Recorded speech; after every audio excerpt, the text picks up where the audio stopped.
asked us to read the name and then kneel on one knee and place the poppy. They've died, so it's really sad, but I'm also very grateful because they've all helped us in Canada. I'm very proud to be Canadian, and I'm very proud to be here.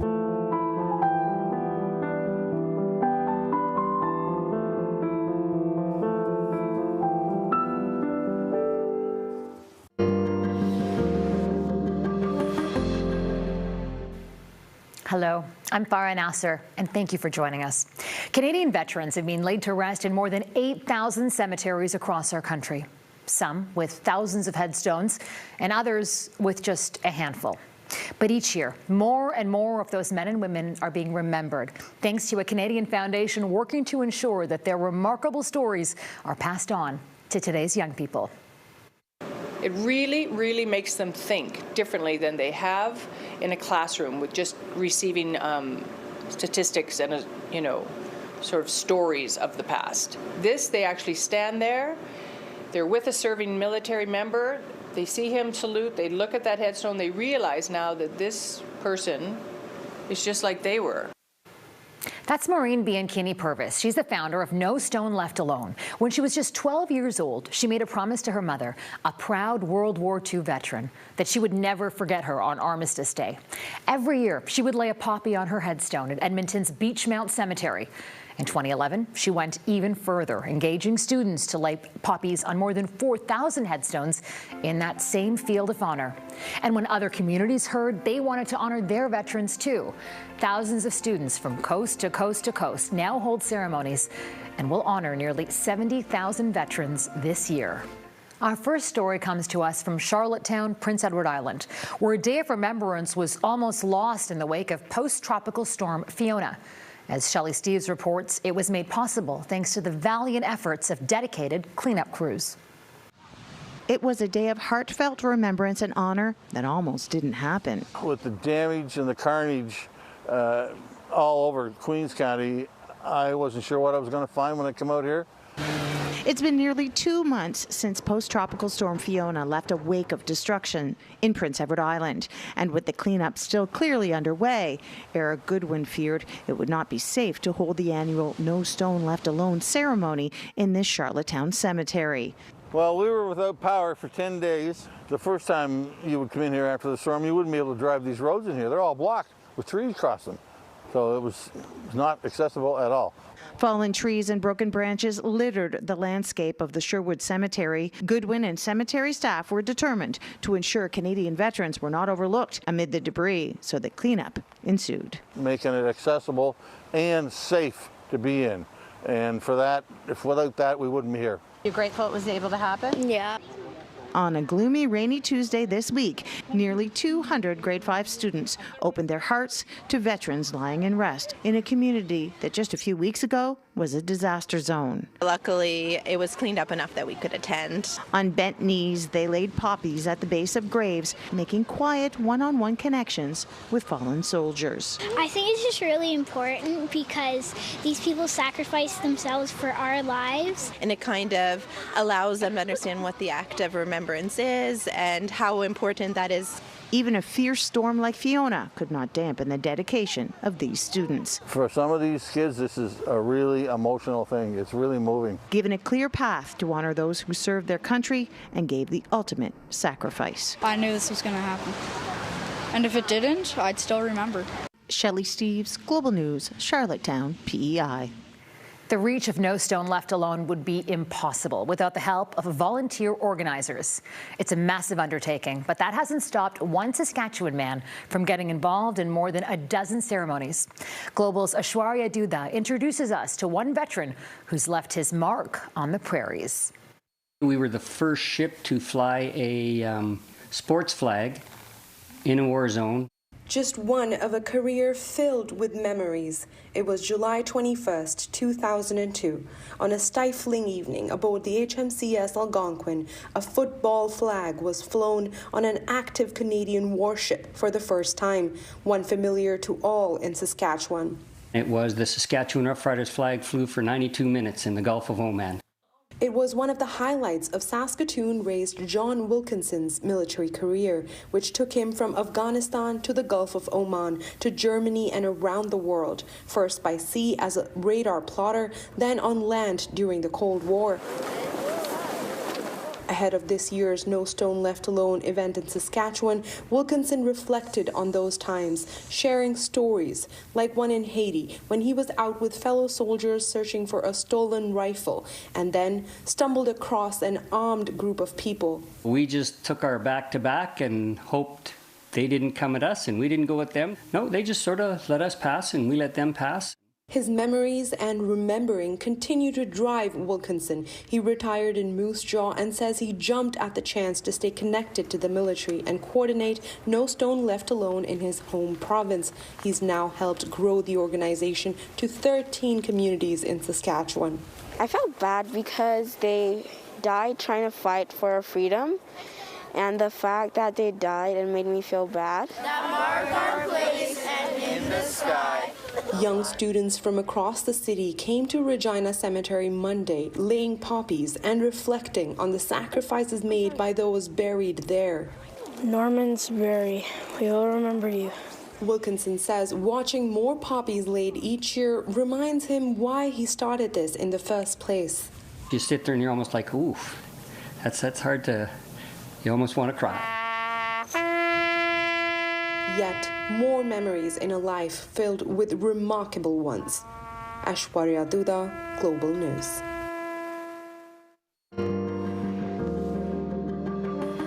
When we return, a look at how the program spread to communities so remote they had long been forgotten.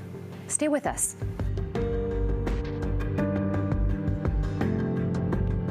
Believe. After the Second World War, with the emergence of oil and gas, mining operations wound down.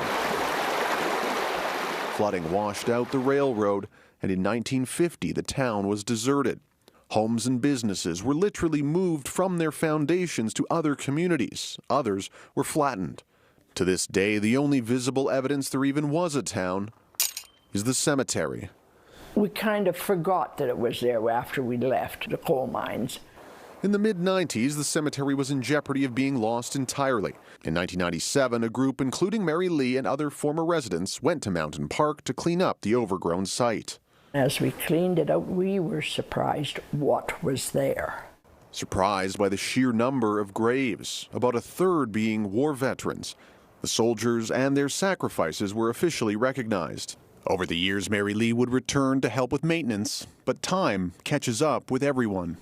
Charles Lee, Mary's father, is buried at the steepest part of the cemetery. Mary hasn't been to visit him or this place in 5 years due to her age. But there are people stepping up to ensure those honored and buried here are not forgotten. It doesn't matter if the cemetery has one veteran or 1,000. It's honoring every veteran that served our country. Arlene Wombolt has been involved with No Stone Left Alone in nearby Hinton for the past few years. This year she was tasked with bringing a commemoration ceremony to Mountain Park. With concerns about weather and road conditions in the high altitude, the ceremony was held in August. Poppy flags were planted at the grave marker of each veteran, 31 in total. It's just moving. You almost reflect at each one that you do it. You just kind of thank them silently for their service and just put it in. I kind of get chills when I do it. Though some fought and died in the war, not everyone here did. Some returned, and even after leaving Mountain Park, they or their families requested they be buried here. That was the case for Sergeant Tony Resick. I think about all the young men from Mountain Park that answered the call to go to war. Today there's not much young about the area at all, and thus the inaugural No Stone ceremony here was missing that key component. I'd like to see more youth coming out here, and maybe through a field trip. Mary Lee would happily host such an expedition, but flipping through her Mountain Park albums, she's reminded of why she can't. I'm sitting here and realizing how much of the vision has gone. But what aren't fuzzy are the memories. The motivation behind the cemetery reclamation is as clear now as it was 25 years ago. That's part of the history from up there that should not die. Mary didn't know much about the No Stone initiative before our visit, but she's pleased to see it. Anything to help keep the cemetery, its veterans, the spirit of Mountain Park alive. A place she will visit again, one way or another. I'll tell you right now, boys, that's where I'm heading back to. So you better look after it good. Dan Grummett, Global News. And Mountain Park isn't the only place like that. Anyox was a small mining town in northwestern BC, but today it's completely abandoned. Not only is it extremely remote, there aren't any roads in or out. In fact, it's only accessible by water or air. In 2016, Sergeant Eric Drew with the Canadian Rangers was part of a team who went in to find the cemetery there. They searched Anyox for nearly 3 days, completing a sweep search of the entire area. 2 years later, a group of kids boarded a helicopter to fly to a very unique No Stone Left Alone ceremony. Going on a journey of a lifetime over top of the Cambrai ice field, which is some spectacular scenery. They had every one of the children this year, they had a smile on their face. It was pouring rain the entire time, but they knew they were doing something important. 12 kids and 8 adults took part in this year's ceremony. Coming up, the project is beginning to make its mark overseas. We'll take you to a ceremony for a lone Canadian pilot far from home. Next.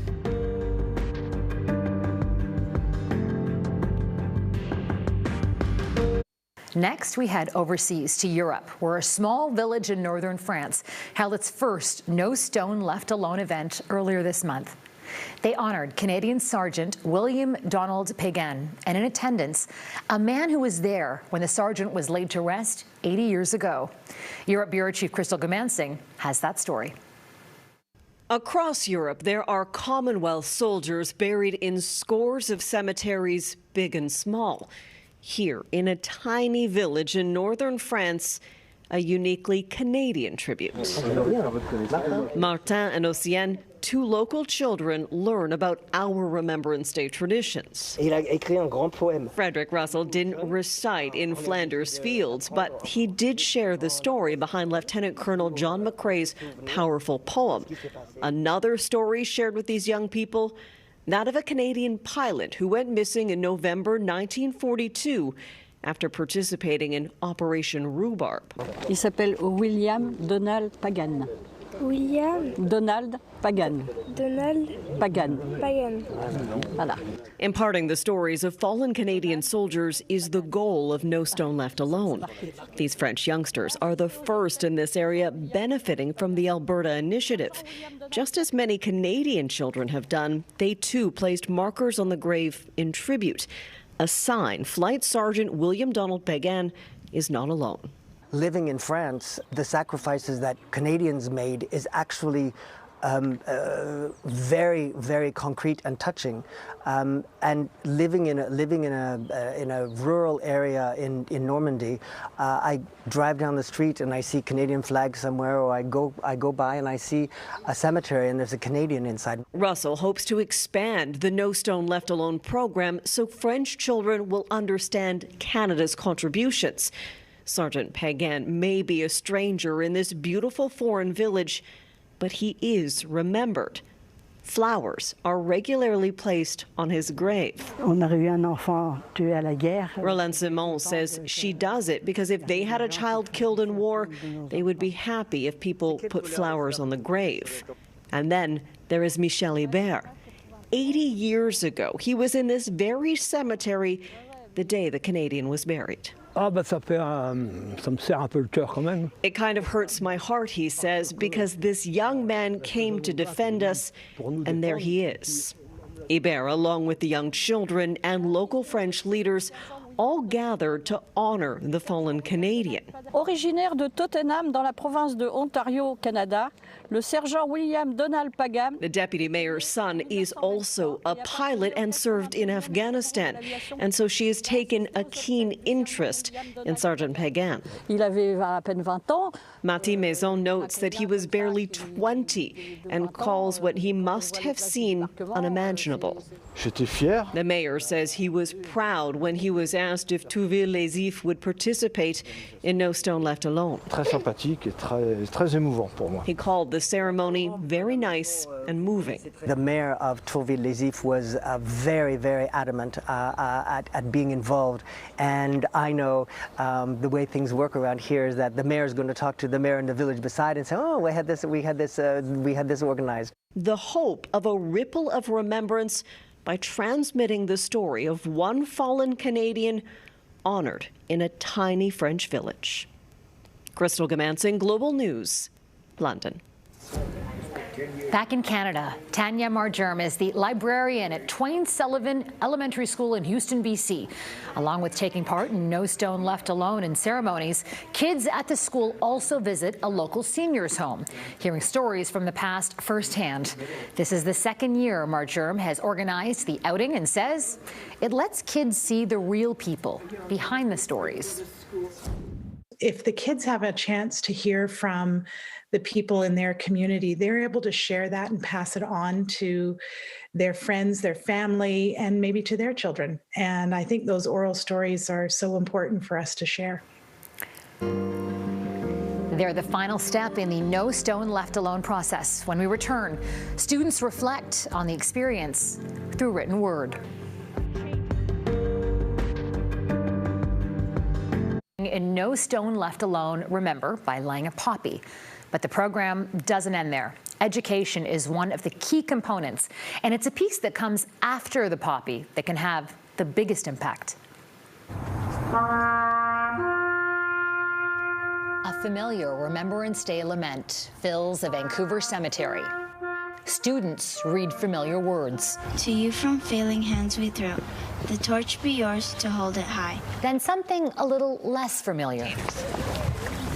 A search through the rows of headstones for one name. The one soldier a student honors in an effort to ensure no stone is left alone. Kids read the names on the headstones and place a poppy in remembrance. It's personal and powerful. It's kind of sad because I found some people that were, I've seen one person that was only 16 years old. These people fought for us, fought for the country. So it felt special that way. It's personal for one of the teachers here too. This was one of her coins that she got for her service from the Duke's Regiment. Catherine Moffat's grandmother served in the British Women's Auxiliary, met a Canadian soldier, fell in love, moved and continued to serve with the cadets. She's now buried in this very cemetery. It's very personally meaningful. That family bond inspired Moffat to sign her grade 2 class up for No Stone Left Alone, in hopes her students can begin to find personal connections of their own. And they have. After the ceremony, students return to the classroom where they write letters of reflection. I honored Alexander Kim. They pour their feelings onto paper, writing, drawing pictures. I learned lots of stuff about the wars and people dying. Letters that signify a new way of understanding Remembrance Day. I didn't know what it was like to just be inside like a grave, no one with you. It's really personal, coming from your true self. No Stone Left Alone organizer Maureen Bianchini-Purvis has seen every one of those personal letters. We've had a binder every year. Every classroom from every ceremony sends the letters to her. I gathered them all, we read them all, we cry all afternoon. They're all powerful, but some stand out, like one from a young boy years ago. I remember early on one saying that he had gone home and he sat in his window that overlooked the driveway and imagined if his dad didn't come home from work that day. And it's so personal, and it's really telling me that this program has changed their lives. Indeed, it's the power of the personal connections to No Stone Left Alone that has changed and is changing how so many involved remember. I know my mother would be super proud, right? She was very, very honored to serve. To continue her legacy and what she taught me about what Remembrance Day is and why we should remember. Feels like it's going to be a long memory. If this program has inspired you to honor the veterans laid to rest in your local community, you can find information about No Stone Left Alone and resources to hold your own ceremony at nostoneleftalone.ca. Thanks so much for joining us.